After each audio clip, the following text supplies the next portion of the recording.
Le but était de réaménager le fort pour le rendre plus moderne au niveau de la visite. Mais le point important, en effet, puisqu'on a parlé en aparté, c'est bien de rappeler que c'est un site de mémoire, c'est un site de combat et également un musée. La vitrine cavalerie française. Donc, on a représenté les dragons, les hussards, les chasseurs à cheval et un gendarme à cheval également. Les tenues de l'époque, début de guerre, entrée de guerre, qui ont été abandonnées assez rapidement. Mais au début de la guerre, en 14, ils avaient ces tenues. Les canons français, canon 75, un canon très série. Et nous avons rajouté des mannequins, des artilleurs, pour recréer une ambiance du style la photo sur le fond du mur. Et donc là, c'est bien de la craie de champagne, pas de problème. Donc là, nous avons fait une vitrine sur l'artillerie française et allemande, avec divers éléments et uniformes, avec un mouchoir d'instruction que chaque soldat avait possédé pour avoir toutes les instructions nécessaires à l'artillerie. Et là, vous avez une photo qui a été prise du fort de la Pompelle après un bombardement.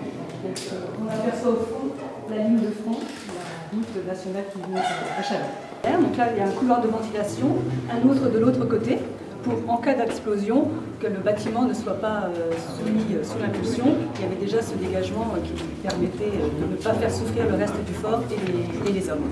Donc là, nous allons entrer dans le sas de la poudrière, où à l'époque, les soldats devaient se déchausser, retirer tout élément métallique avant de rentrer dans la poudrière. Du général Bourreau et la partie médecine, qui était très importante, parce que qui dit guerre dit soins et blessés et les derniers sacrements. Donc le rôle de l'aumônier avait été très important également pendant les guerres, toujours actuelles. Donc nous avons une magnifique tenue et nous savons à qui elle appartenait. Nous avons un bel ensemble de prothèses d'avant-bras et différents modèles de masques à gaz, des protections contre les gaz. Et à cet endroit-là, quand ils ont creusé, on a retrouvé au départ un pied, hein, donc avec une chaussure.